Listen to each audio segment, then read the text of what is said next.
Hello friends, welcome to my channel. આજે આપણે બનાવીશું કાચા કેળાનું શાક। જો તમે મારી ચેનલ પર નવા હો તો મારી ચેનલને સબસ્ક્રાઈબ કરજો, જેથી આવનારી નવી વિડીયોની નોટિફિકેશન તમને સૌથી પહેલાં મળી શકે। તો ચાલો આપણે રેસીપી સ્ટાર્ટ કરીશું। સૌપ્રથમ આપણે અહીંયા 2 નંગ મેં કાચા કેળા લીધા છે। તો કાચા કેળાને ધોઈને આપણે સારી રીતે સાફ કરીને છોલી લેવાના છે। તો આ રીતે મેં અહીંયા બંને કેળાની છાલ કાઢી નાખી છે। હવે આપણે આના ટુકડા કરી લઈશું। તો આપણે એકદમ પાતળા ટુકડા નથી કરવાના, થોડા જાડા ટુકડા કરીશું। તો આ સાઈઝના આપણે ટુકડા કરી લઈશું। તો અહીંયા હું બંને કેળાના ટુકડા કરી લઉં છું। તો આ રીતે આપણા કેળાના પીસ તૈયાર છે। હવે આપણે આમાં મસાલા નાખીશું। તો સૌપ્રથમ આપણે 1/4 ટીસ્પૂન જેટલી હળદર નાખીશું, 1/2 ટીસ્પૂન જેટલું લાલ મરચું પાવડર નાખીશું, સ્વાદ પ્રમાણે મીઠું નાખીશું,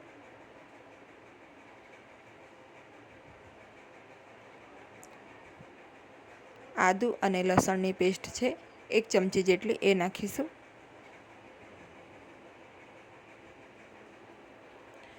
ધણા જીરુંનો પાવડર છે 1 ચમચી એ નાખીશું અને સારી રીતે બધું મિક્સ કરી લઈશું। આપણે નોનસ્ટિક તવી ગરમ કરવા મૂકીશું। થોડું એની પર તેલ નાખીશું 2 ચમચી જેટલું। હવે આપણે જે મસાલાવાળા કેળાના પીસ છે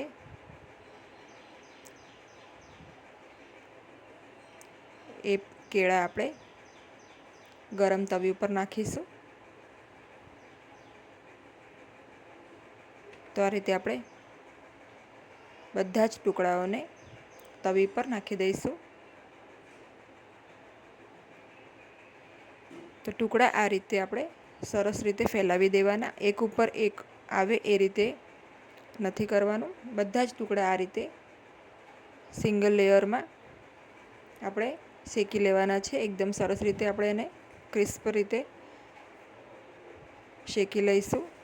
થોડું 2 ચમચી તેલ નાખવાનું છે અને બંને સાઈડથી આપણે આને 2 મિનિટ થવા દઈશું। તો અત્યારે 3 મિનિટ થઈ ગઈ છે। હવે આપણે આને ફ્લિપ કરી લેવાના છે પીસને, એટલે બધા જ પીસને આપણે ઉલટાવી લઈશું અને બીજી સાઈડથી પણ એને 2 થી 3 મિનિટ થવા દઈશું। તો આપણે એક સાઈડ સરસ ક્રિસ્પી થઈ ગઈ છે। બીજી સાઈડ આપણે એક કઢાઈમાં તેલ ગરમ કરવા મૂકીશું। તો અહીંયા મેં 4 ટેબલસ્પૂન તેલ લીધું છે। તેલ ગરમ થાય એટલે 1 ચમચી એમાં જીરું નાખીશું। જીરાને બરાબર ક્રેકલ થવા દઈશું, એટલે કે ફૂટવા દઈશું।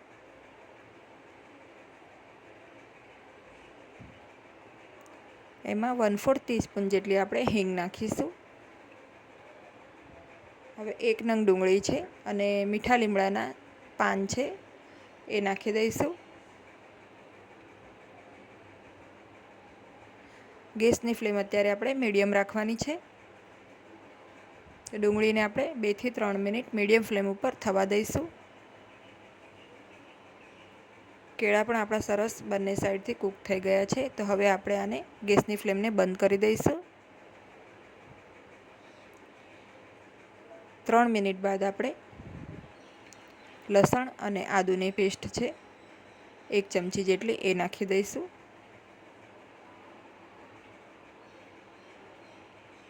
પેસ્ટને પણ સારી રીતે આપણે અડધી મિનિટ માટે તેલમાં થવા દઈશું।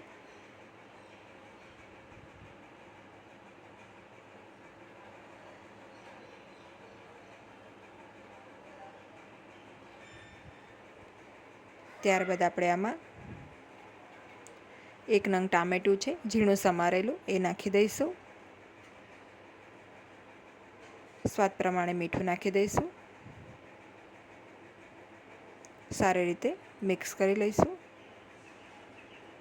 અને આપણા ટામેટાં સરસ એકદમ સોફ્ટ થઈ જાય ત્યાં સુધી આપણે આને કૂક કરવાનું છે।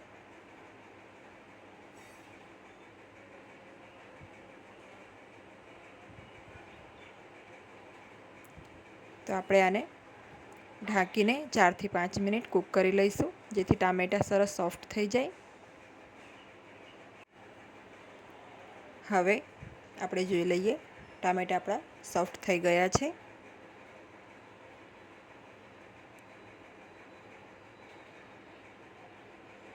એક વખત આ રીતે મિક્સ કરી લઈશું.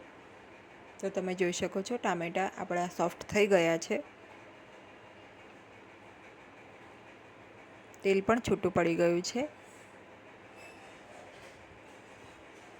હવે આપણે આમાં ધાણા જીરું પાવડર 1 ચમચી, હળદર પાવડર 1/4 ટીસ્પૂન એટલે કે 5 ચમચી,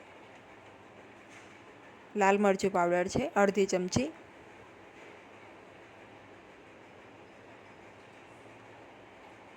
અને ગરમ મસાલો છે 5 ચમચી. હવે બધું મિક્સ કરી લઈશું. તો મસાલાને પણ આપણે અડધી મિનિટ માટે તેલમાં થવા દઈશું.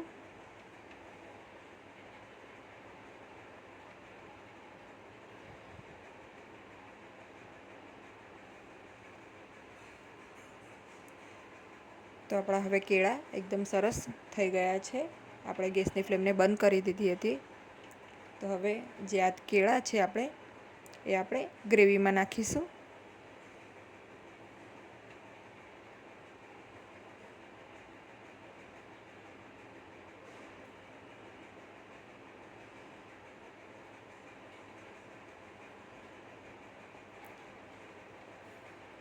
તો કેળાને ગ્રેવીમાં સારી રીતે મિક્સ કરી લઈશું.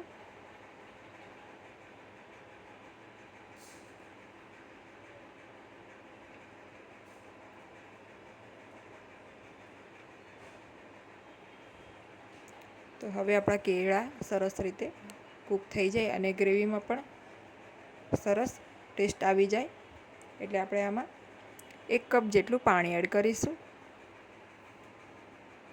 પાણી નાખ્યા બાદ સારી રીતે એક વખત મિક્સ કરી લઈશું.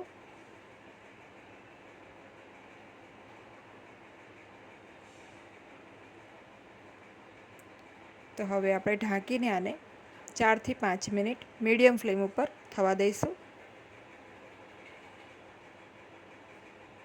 તો વચ્ચે 1 થી 2 વખત આપણે ખોલીને જોઈ લેવાનું છે. તો 2 મિનિટ પછી એક વખત ખોલીને હું જોઈ લઉં છું. તો હજી પણ આપણે પાણી વધારે છે, તો પાણી થોડું ઓછું થઈ જાય ત્યાં સુધી આપણે હજુ થોડી વાર થવા દઈશું. તો ફરીથી આપણે ઢાંકીને આને 2 થી 3 મિનિટ થવા દઈશું.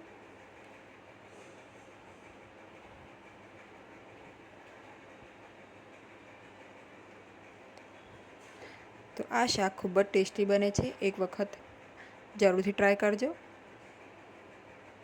તો બીજી 2 મિનિટ બાદ આપણે એમાં ઝીણી સુધારેલી કોથમીર નાખી દઈશું. મિક્સ કરી લઈશું.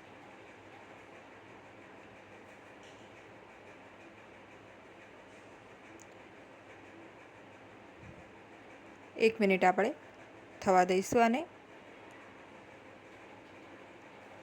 1 મિનિટ પછી તમે જોઈ શકો છો આપણી ગ્રેવી એકદમ પરફેક્ટ બની ગઈ છે હવે, અને આપણું શાક એકદમ રેડી છે.